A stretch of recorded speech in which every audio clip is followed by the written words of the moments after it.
welcome to season 3 of Entrepreneurs in Fuego. We're documenting the journey of incredible entrepreneurs. My main man, Darren Chapman. And you've got an amazing organization called Tiger Mountain Foundation. Explain to us what Tiger Mountain does, my man. Well, Tiger Mountain Foundation does a unique brand of community work.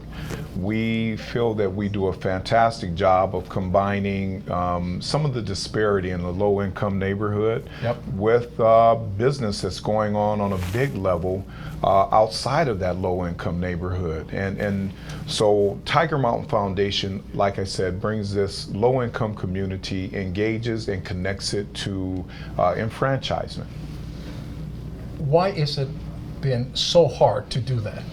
And continues to be hard. Why is this such a big challenge? Yeah. Where's the resistance coming from? Yeah. So it's a multitude of reasons. I'm going to give you, I think, my top 2 reasons why it's been so tough. I think first off, people who typically aren't into big business for a lot of different reasons, whether it's educational, whether it's social, whether it's behavioral, environmental, typically those are very glaring reasons to not be engaged with bigger, better, stronger business. So that's a divide. It's a huge divide. And I think when I initially founded Tiger Mountain Foundation, that was one of the most, probably the biggest reason that I saw that the neighborhoods that I grew up in didn't really develop like they should, as far as having community development right there in the heart of the neighborhood. We're talking about the #1 consumers, low-income families, low-income communities. Yep. So why wouldn't that development actually show its face in some other really cool proactive ways to socially engage the people, community develop the people, so that the people literally are stepping in despite their level of asset. They're stepping into jobs in their own community. So that was a huge reason. And I think the other reason is once guys like myself who aspire and then maybe even achieve, I don't want to give myself too much credit, even though I'm entrepreneurs in Fuego. I'm feeling on fire here, so I don't want to say pop my collar too much over here, but I appreciate the opportunity though, Francisco, because the other reason is guys like myself really have to get better at when we get an opportunity, whether we're pro athletes or whether we're businessmen who really get a concept and know how to bring that concept to life, somehow we have to be the ones that actually infuse it back to where we came from. We're watching 85%, if not 90% of our people who are sitting in the same classrooms with us not achieve, or not even, they become apathetic to achievement. And that's quite naturally could lead into a $1 billion prison pipeline and or other reasons why that can exist so rapidly across the nation, including South Phoenix. How do we break the cycle? How do we break that cycle? Because indeed, we're talking about a group of consumers, like you said at the beginning, that actually winds up paying more for the same products that you would buy, say, on a Fry's in Scottsdale, vis-a-vis a fry. There's not been Fry's in South Phoenix, but any, El Rancho Market or something down in South Phoenix. Sure. We're paying a lot more down there, and so it's true that the poor pays more. Right. How do we break that cycle? Is it both? Do we need to change attitudes in both communities? Say in this case the South Phoenix community as well as the corporate community. Hey, it's okay for you to move your big facility down here in this community, and from the community perspective is like, we're moving in here, we're moving businesses over here.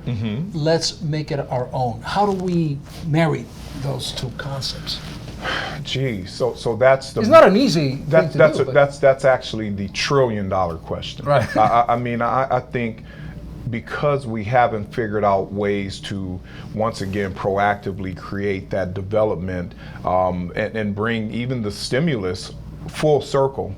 right? So that now even a person who has a third grade education, is 50 years old, maybe did 30 years of incarceration on a mistake they made when they were 18 years old. Now they're back into society. They have one or two choices. That's either to repeat, become a recidivist, right? And or get engaged with something very innovative, very creative. Here's an opportunity to maybe do a shameless plug for the type of work that we do, or just keep it real though, Francisco. I mean, I think the way that we break that cycle is to have this type of innovation that actually can engage the folks of our community into caring about what happens next door to them, what happens in that vacant field as they turn it into a very vibrant community garden, with other opportunities now in that community garden that actually speak to the different disparity, health disparity with nutritious produce, active lifestyle as opposed to obesity. These are some of the ways now that you can actually engage the folks and start to break that cycle, because now people, as opposed to looking at this type of creativity as a food stamp program, as more cheese to get for free, that clogs your arteries, or Jimmy Carter style. You see? Yeah. We're looking for now this type of creativity that actually brings to the forefront people who now want to care more about what's happening next door to them. They see it as an opportunity to maybe shed a few pounds in that active lifestyle space in that community garden. It's a Trojan horse, and it's one way that we can actually bridge and break that cycle. Diabetes in the African American community as well as the Latin community, I believe is 2 or 3 times higher than in the Anglo community. Man, that ain't no coincidence. Yeah, it's not. If we are able to, again, just education, break the cycle. Sure. Organizations such as yours, who are building gardens, community, right in the middle of what and seemingly would be impossible to do, or impossible communities. The moment, I always say this, look, and maybe I'm whistling Dixie, as they say, but if we're able to give ownership. That's they saying Dixie? That's what they say. Hey, I mean, the brother and the brown man got to keep it real, baby. I say that too, and I'm like, where in the heck did I get that from? I whistle Dixie, baby. Not really sure what I'm necessarily whistling, but yeah, exactly. I'm sorry. Hopefully I'm not whistling. Right. But I tell you, creating a community in which the community itself takes ownership to it. Sure. Give it ownership, because I guarantee you that 17-year-old kid that has been in prison a couple of times and it's coming out, has been in juvie and it's coming out. Wow. If the moment you say, hey, look, by the way, you own part of this garden.